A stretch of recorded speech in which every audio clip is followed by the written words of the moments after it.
महाराष्ट्र में महायुति गठबंधन की सरकार बनने के बाद कैबिनेट का जो विस्तार हुआ है, उस कैबिनेट विस्तार को लेकर के तमाम राजनेता यहां पर अपनी अपनी पार्टियों से ही नाखुश दिखाई दे रहे हैं। कुछ वक्त पहले एकनाथ शिंदे जो कि गृह और राजस्व विभाग को लेकर बीजेपी के सामने अड़े हुए थे, अब अजीत पवार गुट में यहां पर बगावती सुर देखने को मिल रहे हैं। महाराष्ट्र में ओबीसी के दिग्गज नेता अजीत पवार गुट से संबंध रखने वाले पूर्व कैबिनेट मंत्री छगन भुजबल इन दिनों अजीत पवार गुट से नाखुश नजर आ रहे हैं। उन्होंने कहा कि जहां नहीं चैना वहां नहीं रहना, यानी कि उन्होंने कहा है कि यहाँ पर अजीत पवार गुट के साथ जो है आगामी वक्त की रणनीतियां बनाने के लिए वो यहाँ पर कंफर्टेबल नहीं है और आगे आने वाले वक्त में बड़ा कदम उठा सकते हैं। इसके साथ साथ छगन भुजबल ने यह भी कह दिया कि उद्धव ठाकरे से यहाँ पर एकनाथ शिंदे का अलग होना कहीं ना कहीं उनके लिए राजनीतिक रूप से खतरे का निशान था। ऐसे में देखना ये होगा कि अब क्या आने वाले वक्त में छगन भुजबल महाविकास अघाड़ी गठबंधन का रुख करते हुए नजर आते हैं, शरद पवार की राजनीति से अपने आप को प्रेरित बताते हैं और ये कहते हुए भी नजर आते हैं कि आज अजीत पवार जिस पोजीशन में दिखाई दे रहे हैं, ये सब शरद पवार के द्वारा संभव हो पाया है। इस पूरे मुद्दे पर चर्चा करेंगे। मेरे साथ मेरे वरिष्ठ सहयोगी अमन जी मौजूद हैं। अमन सर, स्वागत है आपका। कैसे देखते हैं यहाँ पर महाराष्ट्र का जो सियासी संग्राम है वो थमने का नाम नहीं ले रहा है। छगन भुजबल महाराष्ट्र में जब एनसीपी से 1 जुलाई 2023 को दो फाड़ करते हुए अजीत पवार सरकार में शामिल हो गए थे, उस दौरान उनके सहयोगी थे, साथी थे, कैबिनेट मंत्री बने, लेकिन इस बार जो है मंत्री पद पर उनकी सहमति नहीं जताई गई। तो आखिरकार यहाँ पर छगन भुजबल अब क्या कदम उठाते हैं? बिल्कुल दिनेश जी, जिस तरह हम देख रहे हैं कि महाराष्ट्र में जो खींचतान का जो हम देख रहे हैं पूरा माहौल बना हुआ है, शुरुआत से बना हुआ। आप देखिए कि जब से महाराष्ट्र में ऐसा लगा कि महायुति जो एक बड़ा कह सकते बहुमत लेकर आई है, तमाम तीनों दल जो थे उनके पास अगर आप देखें बीजेपी 130-32 के आसपास, वहीं अगर शिंदे गुट की बात करें तो 55, 56, 57 के आसपास, और अजीत पवार गुट जो है वो 44 या 40-41 के आसपास, तो एक बड़े नंबर थे। और यहाँ पर तकरार भी बड़ी होती हुई नजर आई, क्योंकि पहले शिंदे नहीं मानने को राजी थे, फिर माने, फिर शपथ ग्रहण हुआ मुख्यमंत्री का, उसके बाद फिर ये लगा कि गृह मंत्रालय या जो राजस्व मंत्रालय है या और जो बड़े मंत्रालय हैं ये किसके हिस्से में कितने जाएंगे, उसको लेकर फिर माथापच्ची होती हुई दिखाई पड़ी। आखिरकार ये फॉर्मूला बना कि चलिए अभी शपथ करते हैं, उसके बाद फिर डिस्ट्रीब्यूट कर लेंगे। अब यहाँ पर जो बड़ा बवाल है वो ये होता हुआ दिखाई पड़ा। आपको याद होगा कि जब शपथ ग्रहण था उससे ठीक पहले देवेंद्र जो भोंडेकर थे उन्होंने शिंदे गुट से इस्तीफा दे दिया कि भाई मुझे मंत्री बनाया जाना चाहिए था। अब छगन भुजबल जो एक सही कहा आपने कि एक वरिष्ठ और एक काफी जिम्मेदार नेताओं में से माने जाते थे, काफी बड़े लेवल के नेता है महाराष्ट्र में, उनको दरकिनार कर दिया जाना, तो ये तमाम जो चीजें बनी इसने कहीं ना कहीं संकट की घड़ी लाकर रख दी है कि महायुति का जो शेप अभी दिखाई पड़ता है क्या ये ऐसे ही रहने वाला है। क्योंकि आपने एक शब्द का प्रयोग किया, एक लाइन का प्रयोग किया कि जहां नहीं चैना वहां नहीं रहना। इस तरह की बातें करें, कहीं ना कहीं छगन भुजबल ने बता दिया है कि अगर उनको मंत्रिमंडल से इस तरह से बाहर रखा गया तो यहाँ पर वो एक बड़ा सियासी गेम कर सकते हैं। क्योंकि अगर अजीत पवार गुट की भी बात करें दिनेश जी, तो लगभग 40-41 जो उनके पास एमएलए हैं, विधायक है, उसमें से 9 के आसपास शायद उनको मंत्री पद दिया गया है। और फिर ये कहा गया है कि 2.5 साल ये रहेंगे और 2.5 साल के बाद ये रहेंगे। तो ये जो बात हो रही है और ये शिंदे गुट के साथ भी हो रहा है, तो क्या ये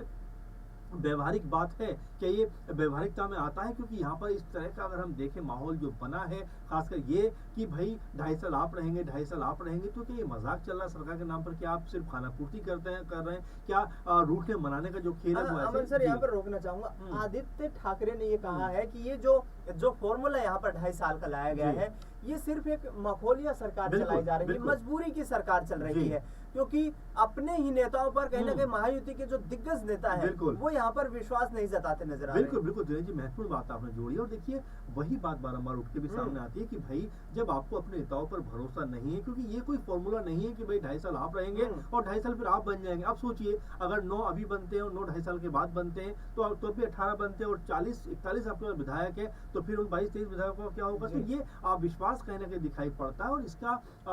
जो बीजेपी है वो बाखूबी पूरा खेल समझ रही है कि अगर शिंदे गुट यहाँ पे नाराज होकर बाहर होता है या आपस में कोई टूट पड़ती है, अगर अजीत पवार गुट में कोई टूट पड़ती है, तो बीजेपी की सरकार के ऊपर कोई इफेक्ट ना हो। इसलिए आप देख रहे हैं कि उद्धव ठाकरे आजकल बीजेपी के साथ काफी ज्यादा उनके मेलजोल, उनकी बातचीत देखी जा रही है। 2 दिन पहले की बात है जब उद्धव ठाकरे फडणवीस की मुलाकात होती है, आदित्य ठाकरे भी साथ में होते हैं और कहीं ना कहीं ये बताने का प्रयास किया गया, क्योंकि आप देखिए उद्धव ठाकरे गुट के पास 20 विधायक हैं और बीजेपी को अगर हम बात करें तो 130-32 के पास विधायक हैं और यहाँ पर अगर ये आंकड़ा जोड़ दे पूरा तो 150 से प्लस चला जाता है। तो यहाँ पर बीजेपी को सरकार बनाने में और जो नंबर चाहिए उसमें कोई दिक्कत नहीं आने वाली। अब यहाँ पर शिंदे गुट और अजीत पवार ज्यादा अगर बीजेपी की नाक में दम करेंगे तो वो इन दोनों को ही बाहर कर सकती है और ये इतिहास बीजेपी का रहा है कि जब जब उन्होंने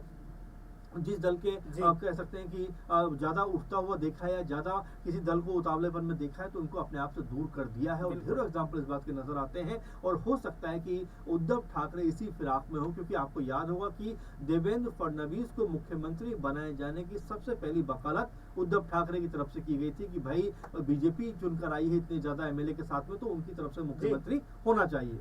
उद्धव ठाकरे और देवेंद्र फडणवीस की मुलाकात हुई और उस मुलाकात के बाद शिवसेना नेता एकनाथ शिंदे ने ये कहा कि उद्धव ठाकरे मेरी मुखालफत कर रहे थे और अब देवेंद्र फडणवीस से मुलाकात कर रहे हैं। तो क्या इस मुलाकात के मायने ये निकाले जाए कि शिवसेना एकजुट होने की कोशिश कर रही है या फिर जो एकनाथ शिंदे की हठ धर्मिता दिखाई दे रही है उसके चलते यहाँ पर शिंदे को साइडलाइन करके उद्धव के साथ हाथ मिलाने की तैयारी? बिल्कुल बिल्कुल दिनेश जी, इसमें दो बातें। एक बात तो ये निकल के सामने आती है कि अब बीते कुछ दिनों में आपने देखा होगा कि शिवसेना उद्धव ठाकरे जो है वो वापस से हिंदुत्व की राजनीति करते हुए नजर आ रहे हैं। वापस से चाहे आपने देखा वीर सावरकर को लेकर उनका बयान हो चाहे बाबरी मस्जिद को लेकर बयान हो, यानी कि वो ये बताना चाहते हैं कि हमने हिंदुत्व का मुद्दा जो है वो छोड़ा नहीं है। बीएमसी चुनाव में भी ऐसी बात निकलकर सामने आ रही है कि शिवसेना उद्धव ठाकरे जो है वो अकेले चुनाव लड़ना चाहते हैं। तो एमवीए का जो गठबंधन था वो कहीं ना कहीं अब कह सकते हैं सवालों के घेरे में आता हुआ दिखाई पड़ रहा है। और साथ में जिस बात का आपने जिक्र किया कि क्या यहाँ से एकनाथ शिंदे और जो उद्धव ठाकरे इनके बीच में पैचअप हो सकता है कि एक पार्टी हो सकती है, मुझे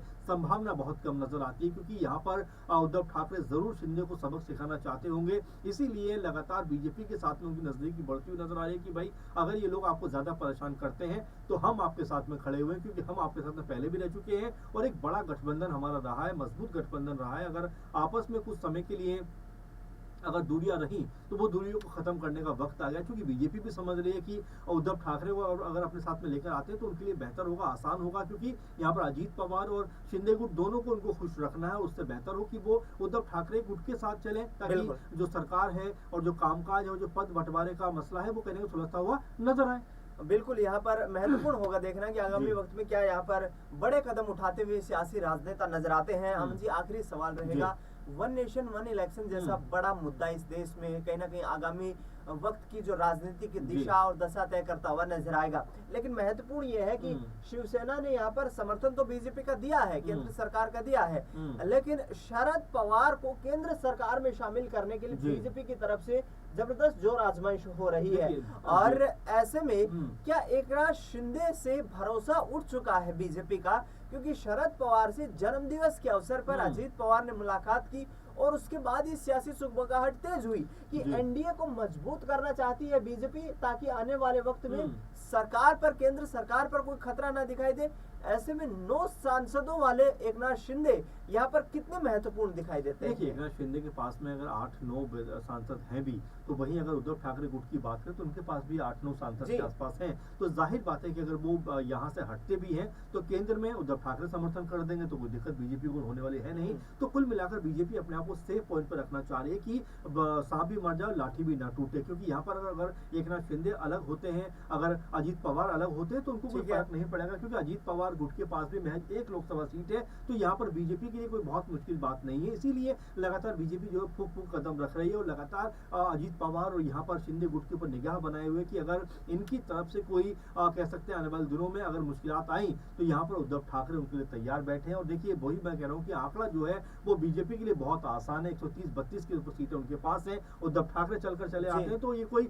उनके लिए दिक्कत की बात नहीं है। इसीलिए यहाँ पर शिंदे और अजीत पवार समझ रहे हैं कि उनकी जो अहमियत है अब धीरे से कम हो गई है एनडीए कुनबे के अंदर, और हो सकता है आने वाले दिनों में बीजेपी एक बड़ा दाव यहाँ पर चलती हुई नजर आ जाए। महाराष्ट्र में सरकार का सरदर्द यहाँ पर खत्म करने के लिए भारतीय जनता पार्टी उद्धव ठाकरे से हाथ मिलाने की कोशिशें कर रही है, क्योंकि एक तरफ अजीत पवार नाखुश दिखाई दे रहे हैं तो दूसरी तरफ एकनाथ शिंदे अपनी सियासी रोटियां सेकने में व्यस्त हैं। ऐसे में देखना ये होगा कि आखिरकार महाराष्ट्र में भारतीय जनता पार्टी किस तरीके से मनमाफिक मंत्रालयों पर अड़े इन सहयोगी दलों को धीरे से साइडलाइन करके और एक स्टेबल सरकार चलाने के लिए यहाँ पर कदम उठाती हुई नजर आती है। क्या वाकई में उद्धव ठाकरे और देवेंद्र फडणवीस की मुलाकात ने कहीं ना कहीं शिवसेना और यहाँ पर बीजेपी को फिर से एक साथ एक मंच पर आने को मजबूर कर दिया है? और देखना ये होगा कि भारतीय जनता पार्टी जो कि हिंदुत्व की राजनीति को इन दिनों यहाँ पर प्रमुखता के साथ आगे बढ़ाने की कोशिश कर रही है,